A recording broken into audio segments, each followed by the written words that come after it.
Shri Sunnykutty Abraham, ഇപ്പോൾ ആന്റണി ഉമ്മൻചാണ്ടിയെ വിമർശിച്ച ഒരു ലേഖനം, ആന്റണി ഉമ്മൻചാണ്ടിയെ വിമർശിക്കുന്നു, അതോടൊപ്പം VS-നെ പുകഴ്ത്തുന്നു. ആ ഒരു ലേഖനമാണ് എക്കണോമിക് ടൈംസിൽ വന്ന ഒരു ലേഖനം. പഴയകാലത്തെ അതെടുത്തിട്ടാണ് ഇപ്പോൾ അദ്ദേഹം പ്രതികരിച്ചിരിക്കുന്നത്. ഇതിൽ രാഷ്ട്രീയ നേതാക്കൾ തമ്മിലുള്ള ഭിന്നത പുറത്തു കൊണ്ടുവന്ന ഒരു വിഷയം കൂടി ആയിരിക്കാം. പക്ഷേ അത് ഇപ്പോൾ സ്വാഭാവികമായും CPM-ന്റെ ഒരു ആയുധമാവുകയാണ്. സ്മൃതി, ഇപ്പോൾ ഇവിടെ നടന്നുകൊണ്ടിരിക്കുന്നത് നവാസും ജെയ്സി തോമസും തമ്മിലുള്ള ഒരു മത്സരമാണ്. അതോടൊപ്പം തന്നെ മറ്റ് രണ്ടുപേരെ ഇവിടെ ഇരുത്തിയിട്ട് ജെയ്സി തോമസിന് അദ്ദേഹത്തിൻ്റെ അവതരണത്തിന് ഈ സമയം അനുവദിച്ചു കൊടുക്കാം. പക്ഷേ എനിക്ക് ജെയ്ക്കിനോട് ഒരു സന്തോഷം തോന്നി. കാരണം അതൊക്കെ ഈ വൃത്തിയുള്ള ഭംഗിയുള്ള വാക്കുകളിൽ ആളുകളെ ആക്ഷേപിക്കാൻ പഠിച്ചു, അല്ലെങ്കിൽ അപമാനിക്കാനോ അല്ലെങ്കിൽ ആക്ഷേപസ്വരത്തിൽ സംസാരിക്കാനൊക്കെ പഠിച്ചു. പണ്ട് നേരെ ഓപ്പണായിട്ട് എന്തെങ്കിലും അങ്ങ് പറയാമായിരുന്നു. പിന്നെ ഞാനും കുറേ കാലമായിട്ട് ഈ ചർച്ചകളിലൊക്കെ ഉണ്ട്, പക്ഷേ അദ്ദേഹത്തിൻ്റെ അത്ര ഇപ്പം ഇല്ല. എൻ്റെ ചർച്ചയിൽ ഞാനെടുക്കുന്ന നിലപാടുകളെക്കുറിച്ച് അദ്ദേഹം പറഞ്ഞതുപോലെ അദ്ദേഹം ഓരോ ചർച്ചകളിലും എങ്ങനെ കാര്യങ്ങൾ അവതരിപ്പിക്കുന്നു എന്നുള്ളത് ധാരാളം ട്രോളുകളായിട്ട് വരുന്നതൊക്കെ ഞാൻ കാണാറുണ്ട്. എനിക്കും അത് വേണമെങ്കിൽ ഇവിടെ പറയാവുന്നതേ ഉള്ളൂ. പക്ഷേ ജയിക്ക് അത് എൻ്റെ രീതിയല്ല. ഒന്നാമത്തെ കാര്യം അതെൻ്റെ രീതിയല്ല. ഞാൻ കുറച്ചുകൂടെയൊക്കെ ഈ പത്രപ്രവർത്തനം കാണുകയും ചെയ്യുകയും മറ്റു പലരുമായിട്ടും താങ്കളുടെ മുൻതലമുറയുടെ നേതാക്കളുമായിട്ട് ബന്ധപ്പെടുകയും അവരുമായിട്ടൊക്കെ രാഷ്ട്രീയ സംഭവ വികാസങ്ങൾ കൈകാര്യം ചെയ്യുകയും ചെയ്തിട്ടുള്ളത് കൊണ്ട് ഞാൻ താങ്കളോട് മത്സരിക്കാനില്ല. താങ്കൾ എന്നെക്കാളും അക്കാര്യത്തിൽ വളരെ ബലവാനാണ് എന്നെനിക്കറിയാം.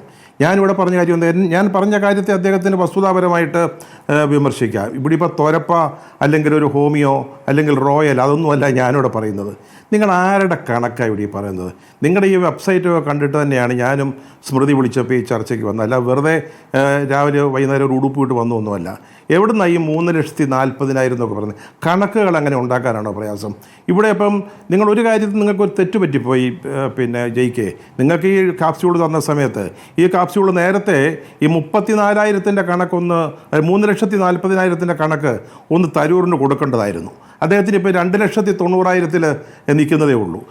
മിനിഞ്ഞാന്ന് അദ്ദേഹത്തിൻ്റെ ലേഖനം വന്ന് ഈ 3 ദിവസം കൊണ്ട് പെട്ടെന്ന് 3,40,000 ആവുകയാണ്. ഈ തുരപ്പയൊന്നും ഇവിടെ പറയണ്ട. നിങ്ങൾ ഓരോ ലിസ്റ്റും എടുത്ത് നോക്കിയോ.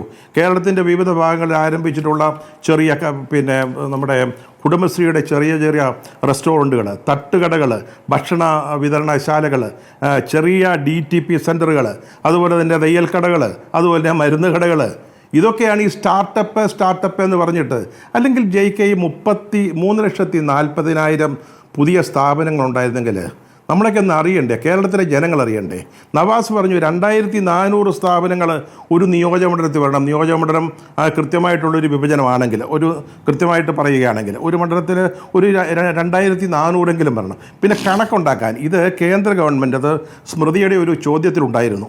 ആ കേന്ദ്ര ഗവൺമെൻറ് പണ്ട് ഇതിനെ വ്യാഖ്യാനിച്ചപ്പോൾ ചെറിയ ചെറിയ തട്ടുകടകളെ, ഭക്ഷണ വിതരണശാലകളൊക്കെ ഇതിൻ്റെ കൂട്ടത്തിൽ വരുത്തിയിട്ട് അവർ വലിയ കണക്കുകൾ കൊണ്ടുവന്നു. അന്ന് CPM അടക്കമുള്ളവർ അതിനെ പരിഹസിച്ചതാണ്, മറ്റ് പ്രതിപക്ഷ കക്ഷികളെല്ലാം പരിഹസിച്ചതാണ്. അപ്പോൾ ഈ തന്ത്രം ഏറ്റെടുത്ത് ഒരു കണക്ക് ഉണ്ടായിക്കൊണ്ട് പിന്നെ ഇതൊക്കെ ഇത്തരത്തിലുള്ള കാര്യങ്ങളൊക്കെ ഇനീഷ്യേറ്റീവ്സൊക്കെ പലരും പഠിക്കും ജയിക്കേ. ഞാൻ നിങ്ങൾക്കൊരു ഉദാഹരണം പറഞ്ഞുതരാം. സിയാൽ എന്ന് പറയുന്ന ഒരു സ്ഥാപനം വന്നല്ലോ, അന്ന് നിങ്ങളാണ് എതിർത്തത്. അവിടെ എൻ്റെ ശവശരീരത്തിൻ്റെ മുകളിൽ വിമാനം ഇറക്കുമെന്ന് പറഞ്ഞാൽ നിങ്ങളുടെ നേതാവാണ്. അപ്പോൾ അതിൻ്റെ പിന്നെ പുനരധിവാസമായിരുന്നു ഏറ്റവും വലിയ പ്രശ്നം. അവർ മനോഹരമായിട്ട് പുനരധിവാസം നടത്തി. അത് ഓക്സ്ഫോർഡ് സർവകലാശാലയാണ് വന്ന് പഠിച്ചത്. നമ്മുടെ പിന്നെ ലല്ലു പ്രസാദ് യാദവിൻ്റെ സമയത്ത് പിന്നെ റെയിൽവേ എത്ര സർവകലാശാലകളത് പഠന വിഷയമാക്കി. എന്നിട്ട് എന്താ ഉണ്ടായത്? എന്താ നിങ്ങൾ പറഞ്ഞു ഞങ്ങൾ ബിർളയെ കൊണ്ടുവന്നത് മുള ഫ്രീ ആയിട്ട് കൊടുത്തു. ആ കഥ അറിയാമോ? ജയിക്കുന്ന ചരിത്രം അത്ര അറിയില്ല. മുള ഫ്രീ ആയിട്ട് കൊടുത്തു. അതായത് ചാലിയാറിൻ്റെ കരയിലുള്ള വനപ്രദേശത്തെ മുള ഫ്രീ ആയിട്ട് കൊടുത്തിട്ട് നിങ്ങൾ ഇവരെ കൊണ്ടുവന്നു. എന്തെങ്കിലും താല്പര്യം ഉണ്ടാവും. പക്ഷേ ആ ഗവൺമെൻറ് എങ്ങനെ തകർന്നതെന്ന് ജയിക്കാനറിയാമോ? അന്നത്തെ 1967 സർക്കാർ എങ്ങനെ തകർന്നു എന്ന്. ഇവിടെ നിങ്ങൾ 57 ഇത് കൊടുത്തു, ഏത് മുള, അല്ലെങ്കിൽ പിന്നെ ഇവർക്ക് പിന്നെ സൗകര്യം ബിർളയ്ക്ക് കൊടുത്തു. അതിനുശേഷം TV തോമസ് വ്യവസായ മന്ത്രി ആയപ്പോഴാണ്, അയാൾ CPI-കാരനാണ്. അന്ന് പാർട്ടി രണ്ടായി. അയാൾ ജപ്പാനിൽ പോയിട്ട് വ്യവസായികളെ കൊണ്ടുവരാൻ ശ്രമിച്ചു. തോഷിബ അടക്കമുള്ള ആളുകളെ കൊണ്ടുവരാൻ ശ്രമിച്ചു. അതിനെ തകർത്തു. അദ്ദേഹം കൊണ്ടുവന്ന വ്യവസായ നയത്തെ P. സുന്ദരയ്യ അടക്കമുള്ളവർ തള്ളി പറഞ്ഞു. ഇതൊക്കെ ചരിത്രമാണ്. ഇതൊക്കെ നിങ്ങൾ കേരളത്തിലെ വ്യവസായ രംഗത്തോട് നിങ്ങൾ ചെയ്തിട്ടുള്ള കൊടും ചതികളുടെ കഥയാണ് ഇത് പറയുന്നത്. നിങ്ങൾ എത്ര വ്യവസായ സംരംഭങ്ങളെ എതിർത്തിട്ടുണ്ട്? എന്തിനാണ് ഇപ്പോൾ ഈ ശശി തരൂർ അദ്ദേഹത്തിൻ്റെ മണ്ഡലത്തിലെ ഏറ്റവും പ്രധാനപ്പെട്ട ഒരു സംരംഭമാണല്ലോ വിഴിഞ്ഞം സീപോർട്ട് എന്ന് പറയുന്നത്. 56,000 കോടി രൂപയുടെ പരിപാടിക്ക് 50,000 കോടി രൂപയുടെ അഴിമതി പറഞ്ഞിട്ട് അതിനെ തകർക്കാൻ വന്നില്ലേ? നിങ്ങൾ സിയാലിനെ എതിർത്തില്ലേ? നിങ്ങൾ എത്ര സംരംഭങ്ങളെ എതിർത്തു? എന്നിട്ടിപ്പോൾ 4 തട്ടുകട തുടങ്ങിയതിൻ്റെ പേരിലെ വലിയ വർത്തമാനങ്ങൾ ഈ ഓഫീസിൽ നിന്ന് എഴുതി തരുന്ന ആ ക്യാപ്സ്യൂളുണ്ടല്ലോ, അത് അങ്ങ് വേണോ? നമ്മളൊക്കെ ഇരിക്കുമ്പോൾ, ഇതൊക്കെ അത്യാവശ്യം അറിയാവുന്ന ആളുകൾ ഇരിക്കുമ്പോൾ അത് വേണോ എന്നൊന്ന് ആലോചിക്കണം. ഞാനത് മാത്രമേ പറഞ്ഞുള്ളൂ. പിന്നെ ഇപ്പോൾ ഇദ്ദേഹം ഉമ്മൻചാണ്ടിയെ വിമർശിച്ചുകൊണ്ട് ലേഖനം, എനിക്ക് ആ ലേഖനം കണ്ട ഓർമ്മയില്ല. അദ്ദേഹം പറഞ്ഞ ഒരു കാര്യം എനിക്ക് തോന്നുന്നത്, ആന്റണി പ്രതിരോധ മന്ത്രി ആയിരിക്കുന്ന സമയത്ത് ബ്രഹ്മോസിൻ്റെ ഒരു സംരംഭം, അതായത് നമ്മുടെ വേളിയിൽ ആരംഭിച്ചു.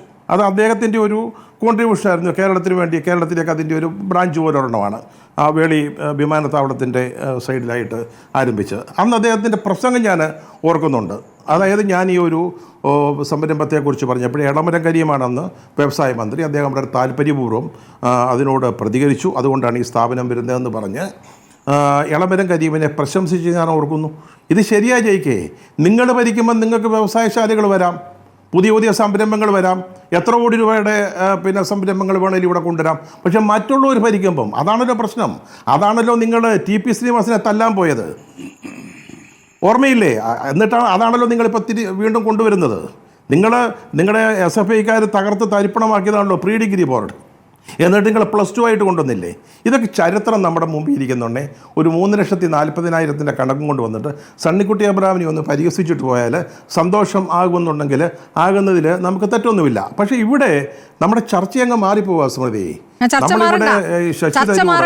ആരുടെ കാലത്താണ് വികസനം എന്ന ചർച്ചയിലേക്ക് കൊണ്ടുവന്ന തരൂരാണല്ലോ ശ്രീ സണ്ണിക്കുട്ടി. തരൂർ ഈ കാര്യത്തിൽ എന്താണ് ഉദ്ദേശിക്കുന്നത് എന്നൊരു ചോദ്യം കൂടി ഉണ്ടല്ലോ. തരൂർ കോൺഗ്രസ്സുകാരനായി തുടരേണ്ടതുണ്ടോ സ്മൃതി? അദ്ദേഹത്തിന്റെ ഇന്നത്തെ അദ്ദേഹം കോൺഗ്രസ്സുകാരനായി തുടരേണ്ടതുണ്ടോ എന്ന് ചോദിച്ചാൽ അത് അദ്ദേഹം തീരുമാനിക്കേണ്ട. പക്ഷേ എനിക്കൊരു കാര്യം പറയണം, എനിക്ക് അദ്ദേഹത്തെ വലിയ ഇഷ്ടമൊക്കെയാണ്. പക്ഷെ ഞാൻ ആലോചിക്കുകയായിരുന്നു, അദ്ദേഹം ഈ കോൺഗ്രസിൻ്റെ AICC പ്രസിഡന്റ് സ്ഥാനത്തേക്ക് മത്സരിച്ചു മല്ലികാർജുന ഖാർഗെയ്ക്കെതിരെ. അദ്ദേഹം ജയിച്ചിരുന്നുവെങ്കിൽ അദ്ദേഹം AICC പ്രസിഡന്റ് ആയി എന്ന് വിചാരിക്കുക. അദ്ദേഹം ഇങ്ങനെ മോദിയെ സ്തുതിക്കുമോ? നമ്മൾ മോദിയെ അങ്ങ് വിട്ടുകളഞ്ഞു, വെറുതെ ഇപ്പോൾ ഇവിടുത്തെ ഈ വ്യവസായ വികസനവുമായിട്ട് ബന്ധപ്പെട്ട് അങ്ങ് നീക്കുക. മോദിയെ അദ്ദേഹം പുകഴ്ത്തിയല്ലോ, അദ്ദേഹം മോദിയെ പുകഴ്ത്തുമായിരുന്നു. അല്ലെങ്കിൽ CPM-ന് വേണ്ടി അദ്ദേഹം ലേഖനം എഴുതുമായിരുന്നു. അദ്ദേഹം പാർട്ടിയുടെ എന്താ പറയുക പ്രവർത്തക സമിതി അംഗമാണ്. ഏറ്റവും ഉന്നത PB പോലെ ഏറ്റവും ഉന്നതമായ ഒരു ബോഡിയാണത്. ആ ബോഡിയിൽ ഇരുന്നുകൊണ്ട് അദ്ദേഹത്തിന് എങ്ങനെ കോൺഗ്രസിൻ്റെ നിലപാടുകളെ, അതായത് ഇപ്പോൾ ഈ ജയിക്ക് പറഞ്ഞ പോലെയുള്ള അവകാശവാദങ്ങളെ ഗ്രൗണ്ട് ലെവൽ മുതൽ കോൺഗ്രസും UDF-ഉം എതിർത്തുകൊണ്ടിരിക്കുകയാണ്. അത് ശരിയല്ല എന്ന് അവർ വ്യാഖ്യാനിക്കാനും അല്ലെങ്കിൽ അങ്ങനെ ആളുകളെ ബോധ്യപ്പെടുത്താനും ശ്രമിച്ചുകൊണ്ടിരിക്കുമ്പോൾ വളരെ സീനിയറായിട്ടുള്ളൊരു നേതാവ്, പ്രവർത്തക സമിതി അംഗം വന്നിട്ട് ഇതിനെ അനുകൂലിച്ച് ലേഖനം എഴുതിയാൽ എങ്ങനെയിരിക്കും? അല്ലാതെ ഏത് കാലത്താണ് വ്യവസായ വികസനം ഉണ്ടായതിലേക്ക് ചർച്ച അദ്ദേഹം കൊണ്ടുപോയി എന്ന് പറയുന്നില്ല, എനിക്ക് തോന്നുന്നില്ല. അദ്ദേഹത്തിൻ്റെ ഇന്നത്തെ ഫേസ്ബുക്ക് അനുസരിച്ചിട്ട് ഇപ്പോഴത്തെ ഗവൺമെൻറ്റിൻ്റെ കാലത്തുണ്ടായ ഈ നിക്ഷേപ സൗകര്യത്തിലുണ്ടായ വളർച്ച അല്ലെങ്കിൽ സ്റ്റാർട്ടപ്പുകളുടെ എണ്ണത്തിൽ അദ്ദേഹം 2,90,000 പറഞ്ഞുള്ളൂ. ജയിക്ക് പറഞ്ഞത് 3,40,000. അപ്പം അതാണ് പറഞ്ഞത്. അല്ലാതെ ഏത് കാലത്തെന്നുള്ളതിലൊക്കെ പറഞ്ഞാൽ CPM-ൻ്റെ പ്രതിനിധി ഇവിടുന്ന് എഴുന്നേറ്റ് ഓടും. അതായത് വ്യവസായ വികസനത്തിൻ്റെ കാര്യത്തിൽ CPM എടുത്തിട്ടുള്ള നിലപാടും എങ്ങനെ കേരളത്തെ വികസന കാര്യത്തിൽ എത്രത്തോളം പിന്നോട്ടടിച്ചു എന്നതും കൂടെ നമ്മുടെ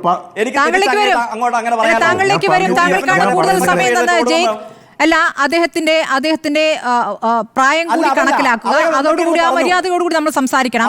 തുടക്കത്തിൽ കൂടുതൽ സമയം തന്നു. അദ്ദേഹത്തിന്റെ സമയത്താണ് അദ്ദേഹം സംസാരിക്കുന്നത്.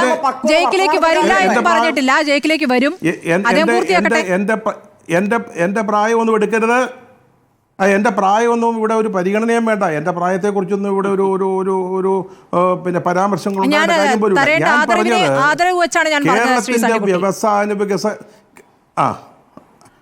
അദ്ദേഹം 4 തവണ എന്നെ ആദരണീയനായ സണ്ണിക്കുട്ടി അബ്രഹാം എന്ന് പറഞ്ഞു. എനിക്ക് നന്ദിയുണ്ട്. അദ്ദേഹം ആദ്യത്തെ ഉത്തരം പറഞ്ഞു തുടങ്ങിയപ്പോൾ അദ്ദേഹം എന്നെക്കുറിച്ച് അങ്ങനെയാണ് പറഞ്ഞത് കേട്ടോ.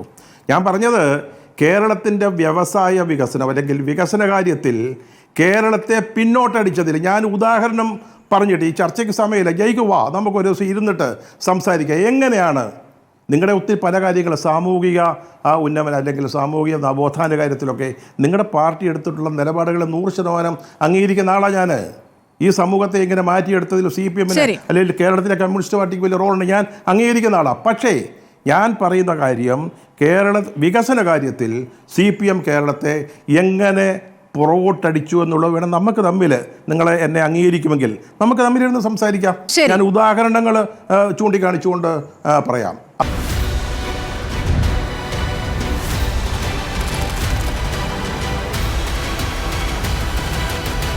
ഡിബേറ്റ് വിത്ത് സ്മൃതി പരുത്തിക്കാട്.